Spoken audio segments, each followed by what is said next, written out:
안녕하세요. 구명모 법무사입니다. 개인회생을 신청할 때 가장 중요한 것은 채권자를 빠뜨리지 않는 건데요. 이 채권자를 빠뜨리게 되면 상당한 불이익을 받을 수가 있습니다. 이번 시간에는 이 채권자를 빠뜨리면 어떤 문제가 발생하는지 설명드릴 거고요. 또 이 채권자가 기억이 나지 않을 때는 또 어떤 식으로 해서 채권자를 찾아야 되는지도 함께 설명드릴 테니까 이 영상 보시고 혹시라도 내가 개인회생을 앞두고 있는데 어디서 돈 빌렸는지 잘 기억이 나지 않는다. 그럴 경우에는 이 영상에 나오는 방법을 활용해 보시기 바랍니다.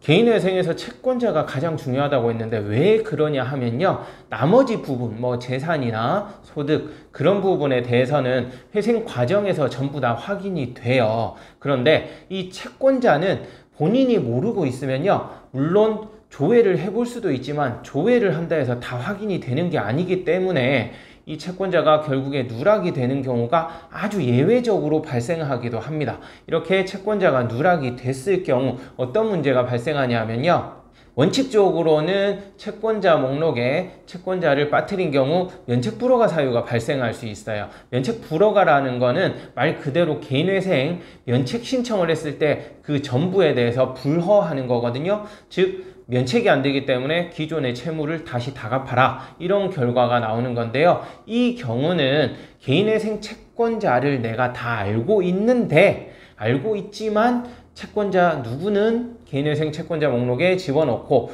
누구는 빼고 이렇게 고의적으로 누락을 했을 경우를 말하는 거고요. 만약 내가 정말 채권자를 몰라서, 너무 오래된 채권자라서 깜빡하고 빠뜨리고 진행을 했다, 그럴 경우에는 면책불허가가 나지는 않습니다. 개인회생 개시 신청에 대해서는 면책허가 결정까지 내려지는데, 문제는 이 빠진 채권자 있죠? 이 빠진 채권자에 대한 채무는 면책이 되지 않아요. 따라서 이 돈은 따로 갚아야 되는 그런 문제가 발생할 수 있습니다. 그러면 이렇게 중요한 채권자를 기억이 잘 안 나는 경우에 어떻게 찾아야 되는가, 이 부분이 제일 문제가 되는데요. 보통은 인터넷에 주민등록번호나 개인인적사항을 입력하면 채권자 목록이 쭉 나열이 되어서 조회가 되는 그런 시스템이 있는 걸로 알고 계시는데요. 그러한 시스템이 있기는 합니다. 신용조회거든요. 예를 들면 네이버에 무료 신용조회라고 검색만 해도 올크레딧 같은 사이트가 뜨면서 거기서 1년에 한 번 정도는 무료로 또 신용조회를 해주기도 하고요. 물론 그 이후에는 유료로 신용조회를 할 수 있기도 하는데요. 이렇게 신용조회를 하는 시스템이 있기는 하지만 이 신용조회를 한다고 해서 모든 채권자가 확인되는 건 아니거든요.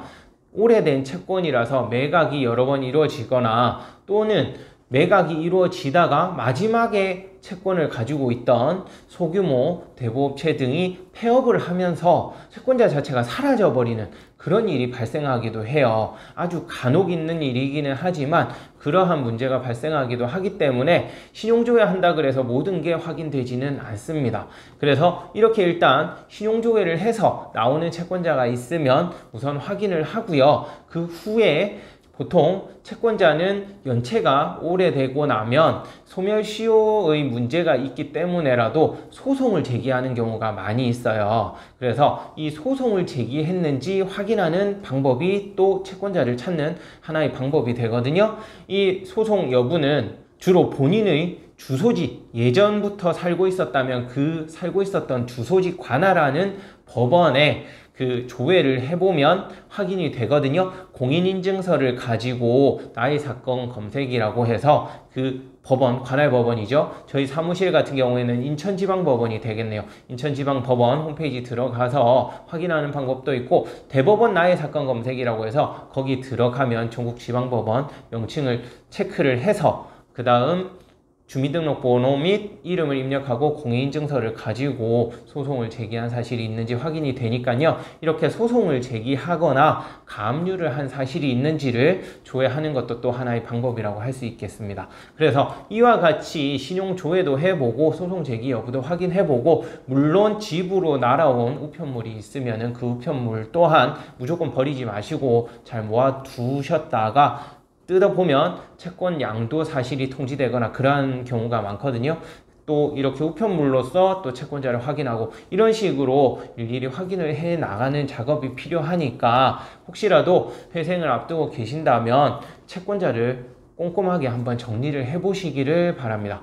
제가 오늘 말씀드린 것은 가장 중요한 부분인데도 채권자가 좀 오래되면 기억이 안 난다, 그냥 무조건 찾아줄 수 없느냐, 이러한 문의가 있으셔서 제가 이렇게 다시 한번 설명드리는데요. 물론 신용조회를 해드리기는 하거든요. 그렇지만 아까 말씀드린 대로 신용조회만으로는 다 확인이 안 될 수도 있기 때문에 대리인 사무실하고 같이 상의를 잘 해서 채권자가 빠지지 않도록 주의해 주시기 바랍니다. 네, 이번 시간에는 개인회생 신청할 때 채권자를 빠뜨리면 안 되는 이유와 채권자를 어떤 식으로 찾아야 되는지 같이 설명드렸는데요. 이 영상 보시고 또 궁금한 거 있으시면 언제든지 연락 주시기 바랍니다. 끝까지 시청해 주셔서 감사하고요.